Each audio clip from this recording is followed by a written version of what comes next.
Greetings, my dear viewer. You're on the channel The Price of Cheating. The channel is for those who appreciate traditional family values and condemn adultery. So be sure to subscribe to the channel. Let's get started. Finding him turned out to be no easy task. As Cicely Perez drove along the creaky road, her heart pounded with anticipation. The cemetery loomed ahead, off the main road, about half a mile from the winding path that seemed both foreign and intriguing. Though she knew of its existence, she had never ventured inside or attended any burials there. But today was different. She was here not on business, but on a deeply personal mission. The signs leading to the main office guided her through a serene landscape, where the distant hum of a lawnmower mingled with the quiet whispers of visitors tending to the resting places of their loved ones. Cicely had never faced loss before, but she felt a strange thrill at the thought that she was about to confront it. As she opened the office door, she was greeted by the cheerful chime of a bell. Behind the desk sat a bright brunette, likely around her age, with a name tag that read Amanda. Amanda, with long, straight hair cascading down her back, exuded an elegant charm, although her slender figure didn't quite match Cicely's own graceful silhouette. "May I help you?" Amanda asked, her voice warm and inviting. "I certainly hope so," Cicely replied, her pulse quickening.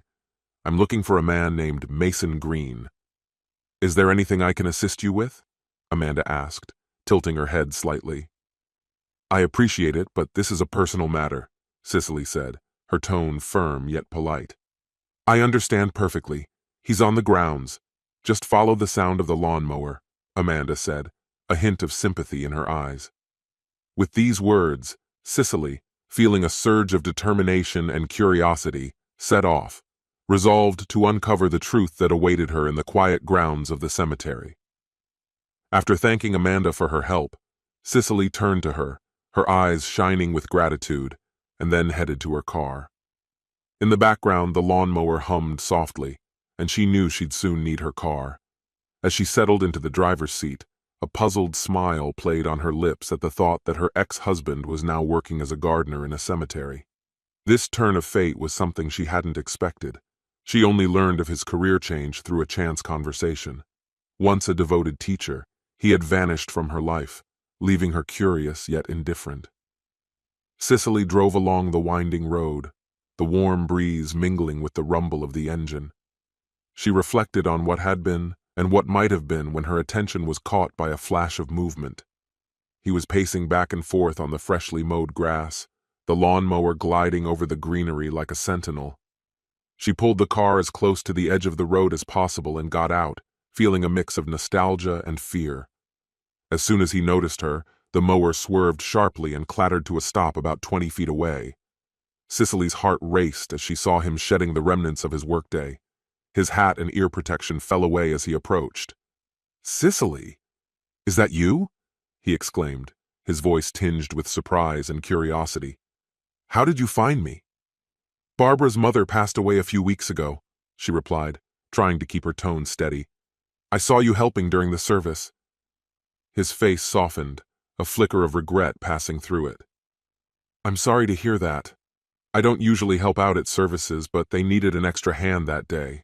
Normally I stay in the background, so I didn't know it was her mother. I hope Barbara is doing okay." A torrent of unspoken words rushed between them, memories swirling like autumn leaves caught in the wind. "Why did you come here, Cicely?" he asked, a mixture of curiosity and concern in his voice. "I'm not entirely sure," she replied, clutching her hands nervously. "I just felt the need to check on you. You disappeared right after the divorce. You left the school you loved so much, and I can't help but feel worried about that." She looked around, taking in the surroundings that seemed both foreign and familiar at the same time. "And now, seeing you in this place, I don't know, Mason. It troubles me. I just want to know that you're okay." "I'm fine," he said, his tone sharp, though his eyes softened. "I just want to find some semblance of peace. It feels like it's been absent for years. Mason, I have to say this again. I truly regret what I did, especially on that day of all days. I know I contributed to the chaos in your life. I can't shake the feeling of guilt." "This isn't just about you, Cicely," he replied, his voice steady. "I've already told you. I don't blame you for what happened. The actions, yes. But the timing? That was beyond your control." She shook her head, frustration evident in her voice. "If I hadn't made that choice, none of this would have happened. I should have been your support, not the one who destroyed everything." "I'm not interested in arguing with you," he said, his expression softening. "I came home early that day because I needed you. Can you imagine getting a call from the police telling you that your parents are dead, only to find your wife in bed with your best friend?" Tears welled up in her eyes as she struggled to find the right words. "I can't even imagine that pain, Mason. It must have shattered you." A heavy silence fell between them, weighted with unspoken truths, memories, and a shared history that neither could escape. "That betrayal cut as deeply into me as it did into you.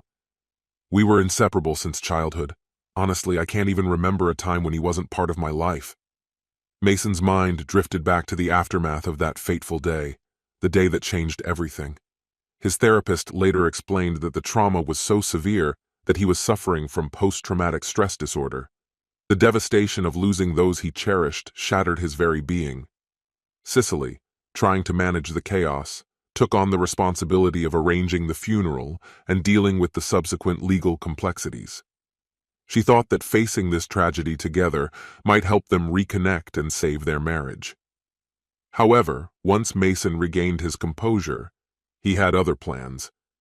Through his lawyer, he filed for divorce, deciding to escape the suffocating pain by leaving the country entirely and letting the legal representatives handle everything else.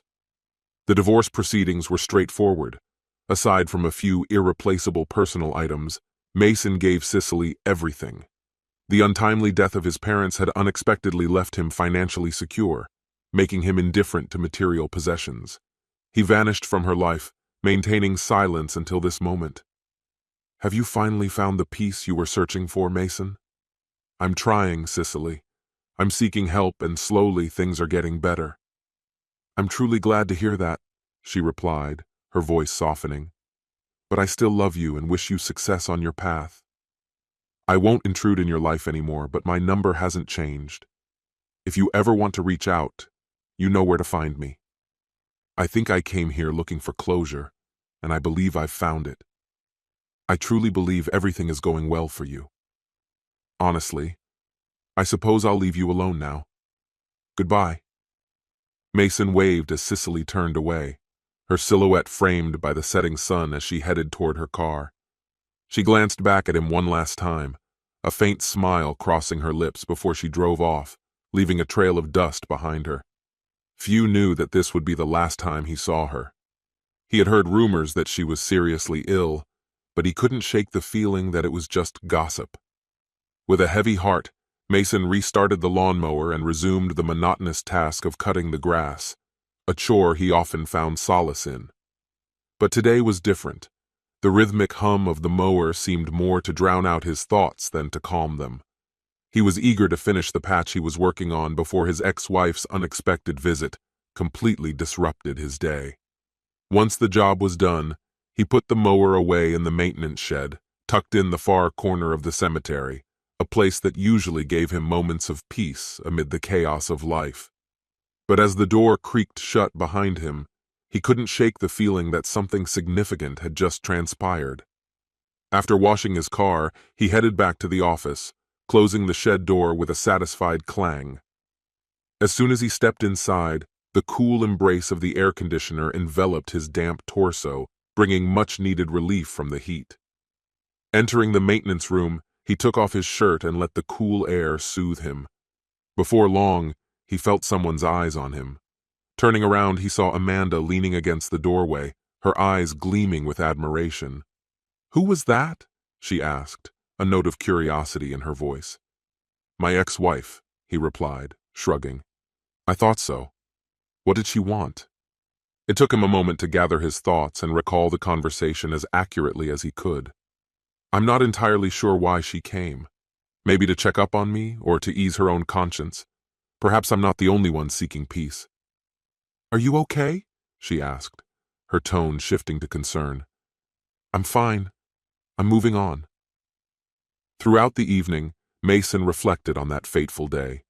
His parents were in their 70s, and he knew they might soon pass away, but he never expected it to happen because of an accident. He had returned home seeking comfort with his wife of 33 years, only to find Cicely with his friend, a friend who was like a brother to him, but had betrayed him so cruelly. Now, 3 years later, this betrayer had found him, yet Mason didn't understand what she wanted from him. Maybe she still felt guilty about her actions. He had found peace here at the cemetery, where his parents were buried. This concludes the story. If you like it, then put your powerful like and subscribe to the channel.